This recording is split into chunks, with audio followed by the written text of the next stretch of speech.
தலைவர் இந்த தோல்வியெல்லாம் நம்மளுக்கு ஒரு பெரிய இது கிடையாது. அந்த தோல்வியை நினைச்சு நீங்க தோண்டு போதீங்க. அடுத்தாலையும் நம்ம ஆட்சிக்கு வருவோம். உணர்வோட நீங்க இருங்க, கண்டிப்பா நம்ம ஜெயிப்போம். நம்ம நல்லது மட்டும்தான் செஞ்சோம், கெட்டது செய்யல அப்படின்னு தலைவர் சொன்னாரு. ஆனா நான் என்னன்னா, அவர் நல்லது செய்யல, ரொம்ப நல்லது செஞ்சுட்டாரு. அதனால ரொம்ப இதாயிட்டு.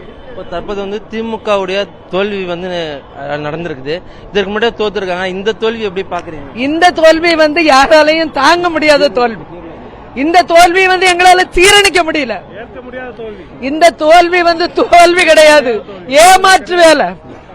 இந்த தோல்வி ஏமாற்று வேலை. இந்த தோல்வி கொளத்தூர் தொகுதியில போட்டிருக்க ஓட்ட மிஷின் என்னன்னா இந்த தேர்தல் கமிஷன், அடுத்தால இந்த தேர்தல் இந்த போட்டிருக்க ஓட்ட என்னனால இந்த முத்துவேல் கருணாநிதி ஸ்டாலின் கொளத்தூர் தொகுதியில ஜெயிச்சிருக்காருன்னு தான் வருமே தவிர தோத்திருக்கான்னு வராது. வேணுக்கணும் அவர் இந்த நாட்டுக்கு, தமிழ்நாட்டுக்கு இல்ல, உலக லெவல்ல பேர் எடுத்தாரு. நல்லவரணும், நல்ல தலைவரணும், அவரை அழிக்கணும்னு வேணுக்கணும் இது செஞ்சு ஏமாத்தின வேலை கொளத்தூர்ல தவிர இது ஏமாற்றாத வேலை. ஏமாத்தினதுலதான் தலைவர் ஜெயித்தாரு. இன்னைக்கு கொளத்தூர் மக்கள் எல்லாம் எப்படி அவர் தோத்தாரு, எங்களால சீரணிக்க முடியலன்னா கொளத்தூர் மக்கள் அதை விட பெரிய மோசமா இருக்காங்க. சீரணிக்கவே முடியல. அப்படி ஒரு தலைவர். இது மாய வலையில தான் அவரை தோக்கெடுத்திருக்காரு தவிர வேணுக்கணும். தமிழ்நாட்டில் இப்படி ஒரு முதலமைச்சர் எதையும் எதிர்த்து உலக அளவில் பேர் எடுத்த முதலமைச்சர்.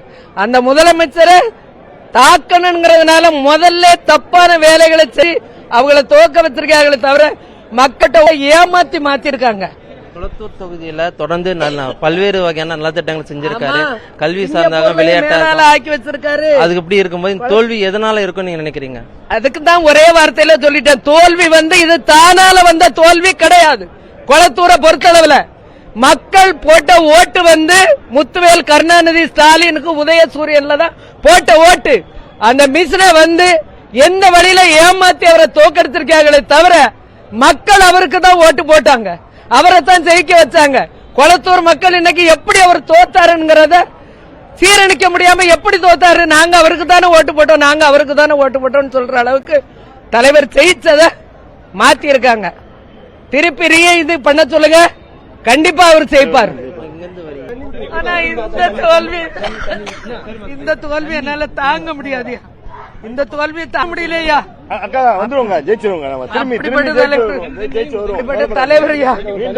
தலைவர்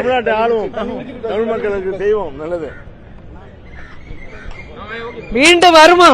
மீண்டும் வருமா? அழக்கூடாதுமா, அழக்கூடாது, தைரியமா இரு. உங்களை மாதிரி ஆளுதான் இந்த கட்சிக்கு தூணா இருப்பீங்க. இந்த அளவே கூடாதுன்னாரு. நான் என்ன சொல்றேன்னா, தலைவர் அழக்கூடாதுன்னு சொல்லலாம், அவர் நல்லவரா இருந்தாரு. ஆனா ரொம்ப நல்லவரா இருந்துட்டாருயா. நல்லவரா எல்லாரும் இருக்கலாம், ஆனா ரொம்ப நல்லவரா இருக்க கூடாது. எங்க கழக தலைவர் ரொம்ப நல்லவரா இருந்துட்டாரு. இந்த ரொம்ப நல்லவரா இருந்தார இப்படி ஏமாத்திட்டாங்களே, எங்களால சீரணிக்க முடியலையா? எங்களால சீரணிக்க முடியலையா? என் தலைவர் திரும்பி வருவார். நாங்க எல்லாரும் என் தலைவருக்கு தோளோட தோளா இருப்போம். எங்க தலைவர் மீண்டும் ஜெயிப்பாரு, மீண்டும் இந்த தமிழ்நாட்டு ஆளுவாருயா. அப்படி ஒரு தலைவர்.